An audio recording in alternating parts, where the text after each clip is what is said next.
distinguished guests, speakers, and participants around the world. It is my great pleasure to welcome you to the 19th London International Conference on Connecting Research, Advancing Peace, Interdisciplinary Research for a Better Future. For those who do not know me yet, my name is Christina Schabasser. I hold a PhD in International Economic Relations and Management, and I'm honored to serve as the conference chair and the sessions chair for this event, as well as a member of the Scientific Committee of London International Conferences. It is a privilege to be part of this international academic community and yes, to contribute to bringing together researchers, academics, and professionals from around the world. First of all, I would like to express my sincere appreciation to everyone who contributed to making this conference possible. A special thank you goes to the organizing team, the scientific committee, and all individuals who invested their time, expertise, and yes, commitment into creating this platform for academic exchange. I would also like to thank all speakers and participants for joining us and for sharing their research, experiences, and perspectives. Your contributions are the foundation of meaningful discussions and new connections. We have a special topic of this conference today.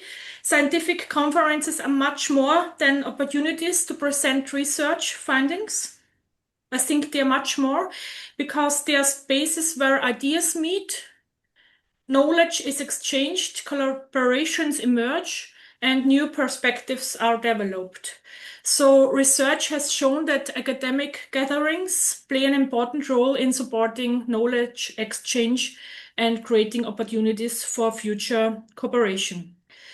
This is particularly important in a world facing increasingly complex challenges. And I think many of these challenges cannot be understood or addressed from a single perspective. So they require interdisciplinary approaches, collaboration across fields, and yes, open dialogue between different communities.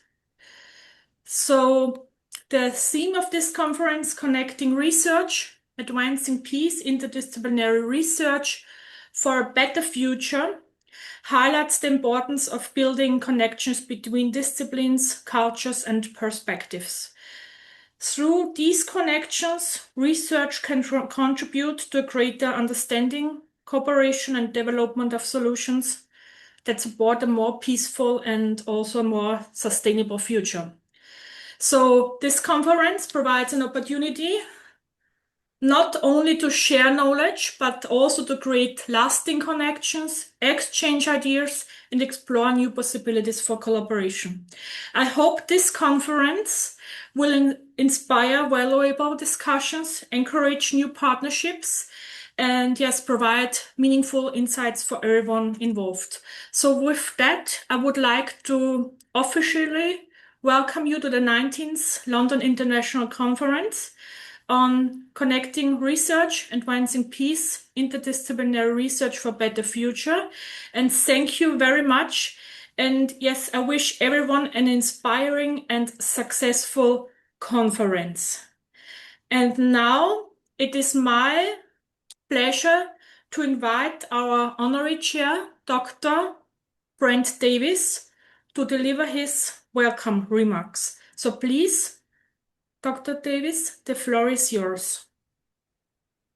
Remarks here are researching peace, how to promote shalom flourishing through interdisciplinary initiatives. Our university, as we have two sister institutions, the American University of Health Sciences and the American Theological University, and they both cooperate in a center of excellence for homelessness services and studies, and that center is kind of the focus of my talk. So our theme is connecting research and advancing peace. So let's look at peace. Peace is more than the absence of conflict. The biblical concept of peace comes from the Hebrew word shalom, which has not only the idea of this absence of conflict, but of wholeness, of justice, good relationships, flourishing, right? A good word is flourishing. And so, as we're looking at complex problems like homelessness, these require interdisciplinary research. And our Center for Excellence in Homelessness Studies and Service uses such an interdisciplinary model. So, from our health sciences, we have a focus on nursing, pharmacy, and clinical research, and these students and faculty are all involved in our center.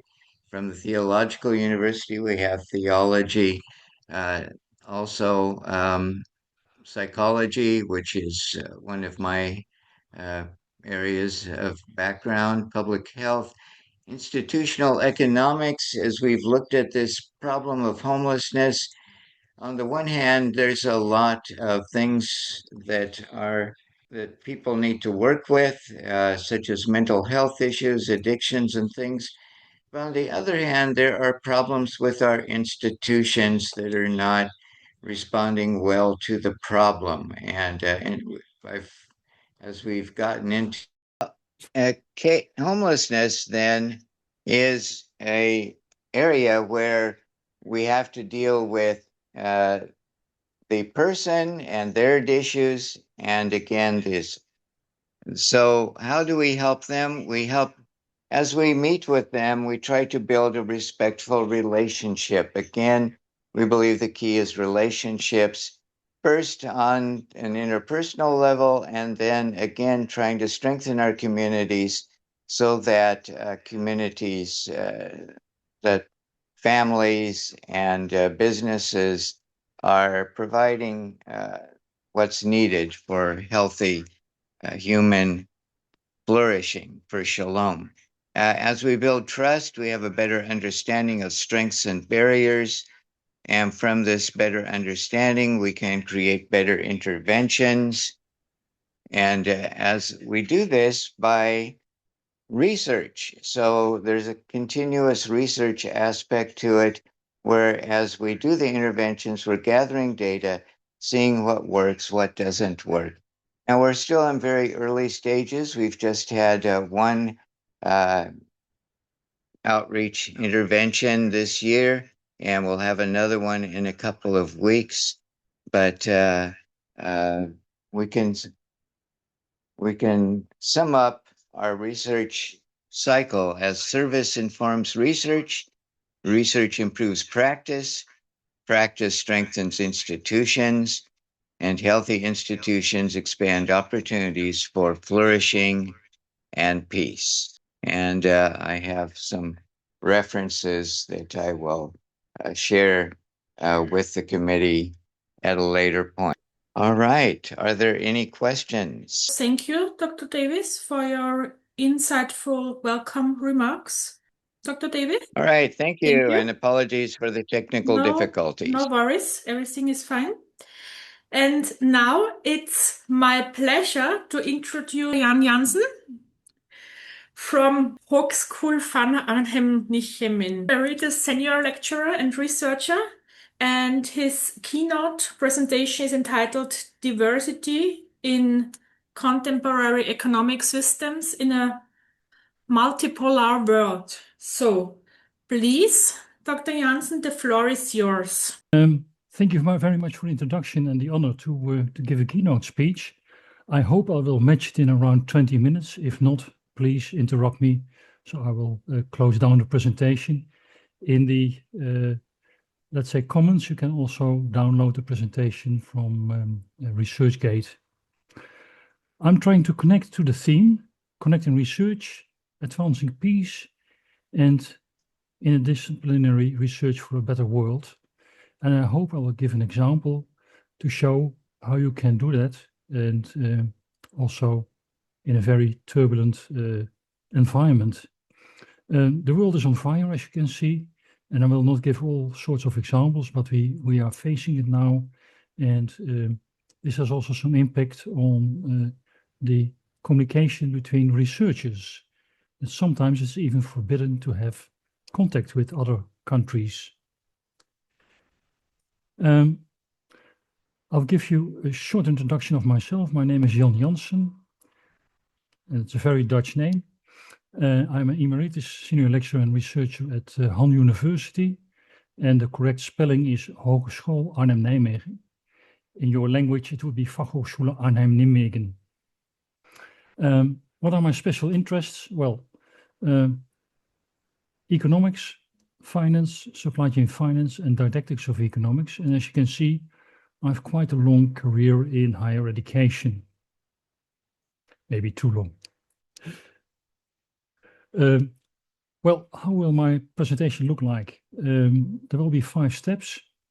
And I will start, of course, with some introduction, then the theory of economic systems, multipolarity, the link to sustainability and circularity in business, and conclusions and discussion. I will also hand in an essay about this topic. I don't know if it's a tradition to do this as a keynote speaker, but I did so much research, I wanted to share that with you, so I uploaded it into the systems of Londonic, so I will hope we can look at in a further stage in one of the publications. Well, if we look to the issues that are facing us, and especially in, let's say, the point of expertise I have some knowledge of, the world is on fire. It means we live in a world with so-called multipolarity. It's not only the United States that is important anymore. That was the unipolarity world from the 1950s till maybe around 2000, but it's rapidly changing. We live in a world that is sometimes characterized like VUCA. It's very volatile, very uncertain, chaotic, ambiguous. So a lot of things are happening, and we don't know always to look ahead like we were used to maybe in the 1960s and 1970s. We're also facing social justice issues, and especially injustice issues in the world, between, let's say, the richer countries and the lesser developed countries. There are environmental issues we are facing, and we see that is happening with changing climate and stuff like that, but also the scarcity issues around precious, let's say, raw materials. And in the middle also of this world on fire, we have also academic research networks.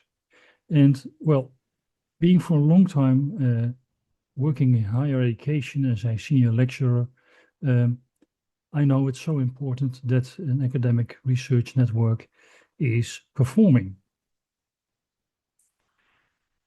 And it's a small theory I developed over years, so it's only my theory, but maybe you recognize it. If you work together with people, you like to collect something from them, but if you're only collecting, you won't get anything anymore from them after a while. So you have to also to share things, and maybe in the short term you can pick up a lot, but in the long term you have to drop off more. And especially in administrations of universities, they look at this type of rule, and after a while, if it's not an equilibrium, they say, well, let's stop with the collaboration. But as a person, I like always the individual, let's say, meeting of people behind universities to collaborate, sometimes in a project, and sometimes just like human beings exchanging ideas. And to show you a little bit of my spaghetti in my head, all this interesting network I'm in the middle, and I'm not going to mention them all, but a lot of countries I had contacts. Sometimes I even lectured over there.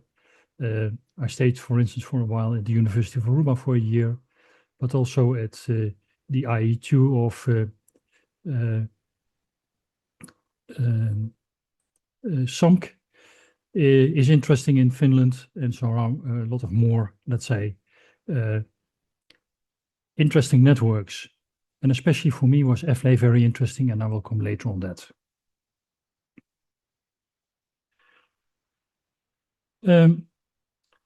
That was the introduction, and I will now carry on with the theory of economic systems and show you a little bit around the state of the art. Long time ago, we had Mr. Grossman. He was a refugee from the Ukraine long time ago, and he went to the United States where he became a professor. And he was an authority in terms of economic systems, and especially the economic systems from the Soviet Union. He defined in a very simple way an economic system as an institutional framework in which the economic process is performed.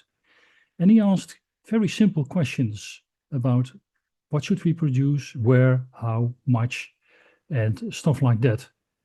And this idea is about allocation. And for allocation, we can develop interesting theories. I will not talk too much about that, but one of the main things is the economic process. And that is determined by GDP, gross domestic product, as you know, of course, or maybe not. And that's about input, throughput, and output. And every economic system is doing that. Nowadays, we have to add some interesting new cycles, like recycle, reuse, and of course, the use of virgin materials. But the basic idea about an economic system is still like this.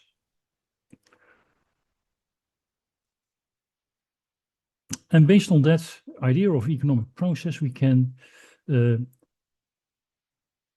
an overview between, let's say, on the left-hand side, the fully central planned economy, the mixed economies in the middle, and the fully free market economies on the right. And based on the ideas of Grossman, as you can see, and I will not mention them all. If you like, you can read in more detail about it in my essay. It's about the ownership of production factors, the allocation, the efficiency of production, the externalities, consumption, distribution of wealth and income, and the political and economic freedom. Those are important criteria to try to categorize an economic system. And in a few slides, I will come back on that. One of the basic things is the ownership of production factors. And there are a lot of theories about that. And the basic idea is who owns nature, for instance. Is there ownership of nature? And there are, let's say, cultures like the Native Indians in the United States that say there's no ownership of that. In, let's say, our part of the world, we see that we look very much at, let's say, the registration of nature as an ownership issue. These four, let's say, main factors of production, nature, labor, capital, and entrepreneurship, they play an important role in a lot of, let's say, traditional theories like Samuelson, but also in more newer theories as Gleason-White about the 6 capitals, and the triple, let's say, P approach of Elkington and the donut economics of Rayworth. So I will finish with this, with the 3, let's say, ways of how to look at the factors of production that play an important role in the process of economics. Then I continue with multipolarity, which is a quite new topic. And I got, let's say, some information from Hajduk. And he introduced a kind of definition of the, let's say, issue, like the distribution of powers in the world, and they are shifting. And it gives also another international order. And the, let's say, traditional role of unipolarity of the United States is now changing into new emerging power centers. And I think in this audience, I can use the words like BRICS and BRICS Plus to show you the new, let's say, polarities in the world, like India, China, and other parts of Southeast Asia, including in the Americas, let's say, around Brazil. But it's also not about more polarities. It's also about a just and fair society, international. I'll give you some ideas about data, and I had a look at the GDP data from the IMF. We can see interesting, let's say, developments. If you look from 2020 to 2031, that's of course a forecast. We see average growth rates, AGRs, of, let's say, more than 10% for India, so rapidly growing economy, but also Indonesia, Vietnam, 8 and 9%, Turkey, 7.4%, China, 7.6%, and the traditional strong economies like United States and the EU, they are around 5.6, 5%. And that also changes the shares in GDP over the world. China has a, let's say, a share of around 18.5% 2020, and in 2031 it is 20.4%. And we see also that, for instance, the role of China is not only changing, but also of India, 6.8%, developing into 10.0%. And of course, if some countries go up, some go down, like the United States, but also the EU, and also, for instance, Japan. So just to give you some idea about multipolarity in the world, it is in GDP terms seen over here. But it's not only about money, like GDP. It's also about indexes, for instance, developed by the World Bank. And they look at some Professor ideas. Janssen? Yes, please. Just one moment. Just a small comment. Time is over, but we will give you extra 5 minutes because it's so interesting, and then you have enough time to finish your valuable contribution. So thanks. Okay. Just thank you. one comment. Sorry. Yeah, thank you. So the International Bank of Reconstruction Development, they use an index, not only using GDP, but also other aspects, like you can see over here, the trade channel, the direct channel, the financial sector channel, and the migration channel. In the article, of course, I will give you a little bit more deeper information about this topic. Then I will finish off with sustainability and circularity, topics that play an important role. As a student, long time ago in the 1970s, I was very much influenced by Limits to Growth by Meadows, the Club of Rome. And in the last part of my professional career, as a senior lecturer at the University of Bonn, I was introduced and influenced by donut economics of Rayworth, the butterfly model of the Ellen MacArthur Foundation, and regenerative economics by Fullerton. And in all those publications, you see a new way of looking at how firms should work. So the Anglo-Saxon model is more or less replaced to other long-term models like the Rhineland model. Quite recently, there was an interesting publication of Porcelain, the Trias Economica. Interesting to read. There will be soon an English version of it. And the summary you can find over here and in the article, the essay I wrote. And of course, let's not forget the Frenchman, Piketty. He focuses on the unequal distribution of capital in the world for a lot of years. I will skip this one. And I will end let's say, the overview of economic systems with a new list linked to the list of Grossman long time ago. Maybe we should introduce new ways of thinking.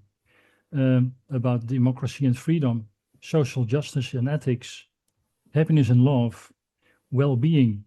And those are quite serious issues that play a role, and especially the CBS one, Central Bureau of Statistics, they have an interesting monitor of well-being, not only looking at GDP, but a lot of factors. It's also available in English. Well, then I will finish with my conclusion. There's a lot of things to mention about the diversity of economic systems. There are new dimensions, as we just saw, and we see that capitalism has many phases. And Mabel is giving an overview of that. I will skip this one, and I will maybe focus on Mabel. He distinguishes 5 ones about capitalism, and it's interesting to see how he is giving an overview. So the central planned economy is not existing anymore, more or less maybe in North Korea. But we see that, let's say, the situations in Japan and Vietnam, China, there are a lot of coordination and state-infused capitalism, as he called this. I will go back now to my beginning, and then I will focus, and then I will finish. Some thoughts to finish about collaboration, because I received a lot of feedback on my essay from people from this network. Really about 20 people. I was really amazed about how they liked or partly disliked my essay. So some thoughts. What is a university? Is the building? Well, I don't think so. I think it's a group of teachers, researchers, professors, students developing knowledge, skills, and attitude. And that brings me also back to Professor Brandt's expose, Davison expose a few moments ago. What's a network? Well, universities, they always like contracts and stuff like that. But I think a network is an informal group of professors, researchers, students that collaborate in such a way to exchange knowledge, skills, and attitude. And yeah, in such a network, you pick up research activities, but you're also dropping off. It's an equilibrium between those two. Well, I hope I'm within the 5 minutes now, Christina. If not, Yes, just stop me. everything is fine. Yeah. Yes. So then I will finish now with my thoughts, and then of course maybe there are some questions. I hope. So thanks, Professor Janssen, for this insightful and thought-provoking keynote presentation. We truly appreciate your sharing your knowledge and perspectives with us. And may I ask if there are any questions from the audience at the moment?